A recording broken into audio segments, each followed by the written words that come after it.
They say the Appalachian mountains remember every name that's ever been whispered through their valleys, and sometimes when the wind turns cold enough, they whisper them back. You're watching Dark Story Files. Stay till the end, because this story doesn't just end in the woods, it ends in the mind. The man's name was Ellis, a field researcher, studying the folklore of forgotten mining towns scattered across the Appalachians. He wasn't chasing ghosts or myths, just human stories buried under time. When he arrived, fog clung to the road like a living thing. The trees leaned close, branches whispering against his windshield. He rented an old trapper's cabin, half rotten, half alive, sitting alone between two hills. Locals warned him it used to belong to a man who never left. Ellis smiled. He didn't believe in things that couldn't be measured or recorded inside. The air smelled of pine, mold, and something faintly metallic. He unpacked his recorder, his notebooks, and set to work cataloging the silence. That night, while reviewing his recordings, he heard something. A faint voice between his own words, a breath, almost syllabic. He rewound, slowed it down. It wasn't static, it was his name. He stepped outside, the cold air biting his throat. The forest was perfectly still, too still. When he came back in, there were carvings on the cabin wall, shapes like runes freshly scratched into the wood. He ran his fingers across one and felt warmth, as if it had just been made. Days bled into nights. His journal filled with erratic handwriting. He started hearing whispers beneath the floorboards, repeating words from his notes, his voice distorted, deeper, more desperate. At one point, his camera caught him sleepwalking into the woods, barefoot, whispering over and over, "I'm still here. I'm still here." He woke up with mud on his hands and his name carved into the nearest tree, letters so precise they looked branded. He tried to leave the next morning, but the GPS spun endlessly, showing the same turn over and over. Every road led back to the cabin. On the fifth night, the whispering grew louder. It wasn't coming from outside anymore. It was coming through the walls. The cabin groaned like something breathing. He pressed his ear to the wood and heard a dozen voices whispering at once, names, please, his own name among them. He grabbed a knife and peeled away a sliver of the wooden wall. Behind it, darkness, then shapes, hundreds of names carved deep beneath the surface, stacked layer upon layer. Each letter trembled as if alive, exhaling faint breath, and among them, the newest carving was still wet, his name, Ellis. The voice that whispered it was his own. Days later, rangers found his car parked by the trailhead, keys still in the ignition, maps spread on the seat. Inside the cabin, nothing seemed disturbed except the walls. Each plank pulsed faintly when touched, like the rhythm of a heartbeat. One of the rangers swore he heard something when he stepped back outside, a voice carried by the wind. It spoke softly, almost like a greeting. It spoke, my name. Her name was Mara, an acoustic field technician studying strange silence pockets along the Coldwater Ridge.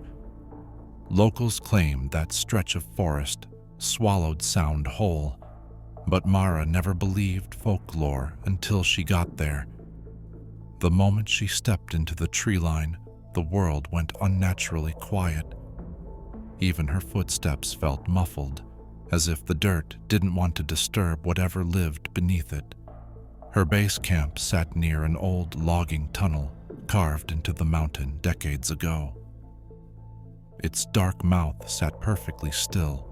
No wind, no echo, just a steady low hum leaking from deep inside.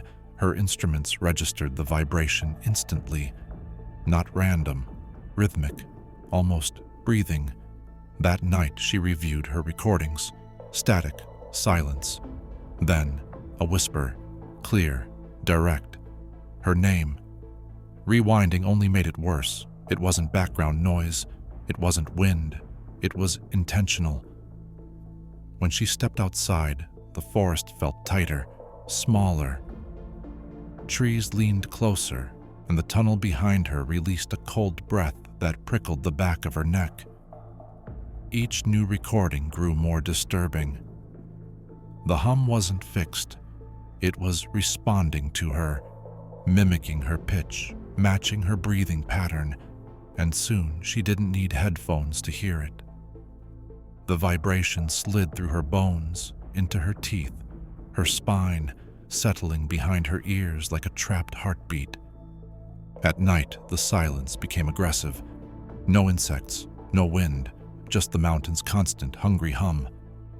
One morning, she woke to find her recorder placed at the mouth of the tunnel, powered on, capturing a voice in perfect clarity. Her own voice, whispering, "Let me in." On the fourth day, Mara finally understood the truth. Coldwater Ridge didn't echo, it collected. Every sound, every name, every person who had ever stepped near that tunnel. The hum inside wasn't machinery or wind. It was memory.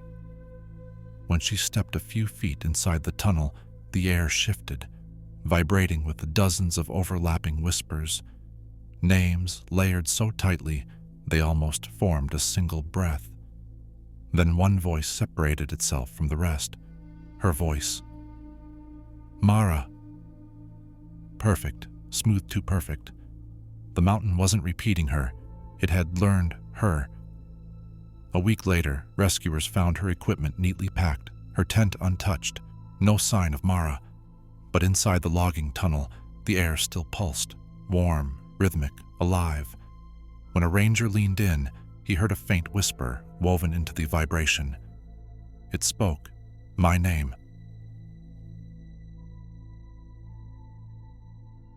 Evan was a field researcher, obsessed with dead zones, patches of forest where even the loudest noises vanished. The locals of Grey Pine Hollow called one ridge the Hollow Vale, warning travelers it ate voices. Evan smiled at superstition and set out with his recording gear. The moment he stepped under the dense canopy, everything shifted. His footsteps sounded like whispers swallowed by moss. Even the air felt thick, as if resisting his presence. He found an abandoned ranger tower halfway up the ridge and set up camp. His instruments immediately picked up a deep, steady vibration. Not random, not mechanical, almost alive. That night, Evan played his recordings. Between static bursts, a voice emerged, clear, young, pleading. "Help me!" He froze. There had been no one there. The voice repeated each time he replayed it, growing sharper, more insistent, almost guiding him. The next morning, he followed the sound deeper into the woods. Trees leaned unnaturally toward him, branches brushing his shoulders like fingers. The hum under his feet seemed to pulse with his heartbeat. Each step, each breath, the forest mirrored him, not just in sound, but in rhythm. By the third day, Evan was exhausted, but curiosity pulled him toward an old stone well hidden among the roots. The voice echoed from inside. "Down, down." He peered in. Darkness swirled, alive, and a single whisper floated upward. His own name. Then he understood. Hollow Vale didn't steal voices, it trapped them. Every scream, laugh, whisper, waiting for someone new to join the chorus. Evan climbed in anyway. The moment he touched the black water below, a flood of voices pressed against him, names and pleas layered atop his own. The last thing he heard before silence swallowed him was his own voice, calm and clear, repeating, "Welcome." Weeks later, hikers discovered the abandoned Ranger Tower. Evan's equipment was gone, his notes scattered, but when they listened to the playback tapes, a single whisper threaded through the static. Follow. The hum. The forest waited, patient, hungry.